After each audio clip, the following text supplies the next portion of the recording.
había preparado mi papá, junto con el maestro Maciel Romero y los músicos del Teatro Colón.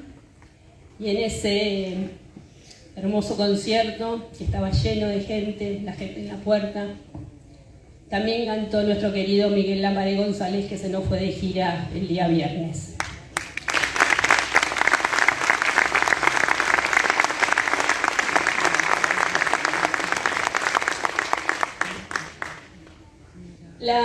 El Día de la Guaraña, que fue una idea de mi mamá, como hoy lo recordaron, que mi papá la plasmó junto con el doctor Avente y con Chiquilipe Beso Ortiz, y como decía el doctor Avente, con entusiastas jóvenes de la colectividad paraguaya, Francisco, Trigidio, que aquel 8 de enero en el programa Noches del Paraguay mi papá presentara su idea.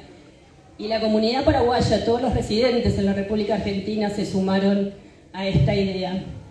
Así que el Día Nacional de la Guaraña nació en Argentina y hay un Día Nacional de la Guaraña gracias a los residentes argentinos en Buenos Aires que hicieron fuerza, que se unieron y lo presentaron al gobierno del Paraguay en 1994. Sin la ayuda de ustedes no hubiese sido posible todo esto.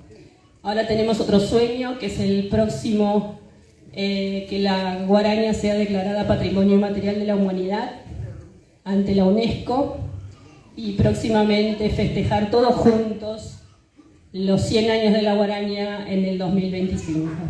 Así que agradezco a la comisión directiva en nombre de Arturo, y no solamente a esta comisión, sino a todas las comisiones directivas. Acá la veo a mi querida Chelita, que tanto hizo y que tanto trabajó para que el Día Nacional de la Guaraña sea una ley junto con el doctor Avente. Así que gracias a todos ustedes y bueno, Francisco. Sí, lo que yo quiero recalcar o resaltar, ¿por qué la guaraña tiene que estar a nivel internacional? La creación de José Asunción Flores no tiene que ver precisamente con la melodía, con la guaraña en sí, sino con algo superior a eso, que es la creación de la métrica musical para la guaraña. Contaban anécdotas que una vez vino un director de orquesta polaco a dirigir la orquesta sinfónica del Teatro Colón y quería entrevistarse con Flores. Bueno, lo buscan a Flores porque allí estaba en el coro del Teatro Colón Emilio Báez, que lo va a buscar a Flores, y mediante un intérprete el maestro polaco le pregunta ¿qué fue lo que lo inspiró a Flores crear la guaraña? Y Flores empezó a hablaba de su pueblo, que la música estaba en su pueblo, que lo único que hizo es plasmar en el pentagrama lo que su pueblo ya cantaba. Y el maestro polaco le dice, no, eso no me interesa, eso es poesía. Dice, yo quiero saber la métrica musical. Entonces, medio molesto, Flores le dice al intérprete, Erechupé y Pucuja Mombulté. ¿Por qué? Porque la guaraña se estaba tocando antes de él en 6x8, que es la métrica musical del bolero.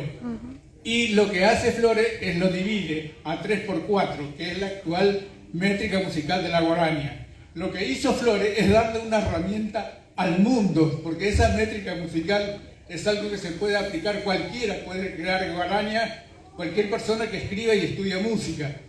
Ese es el gran mérito, más allá de la melodía. Y por supuesto que es el único creador de la música popular que se conoce en el mundo, porque la mayoría son todos de autores anónimos, pero el Paraguay no tiene ese anonimato. Hay un creador, se conoce su nacimiento, su trayectoria y también su inspiración, cuál fue su fuente de inspiración.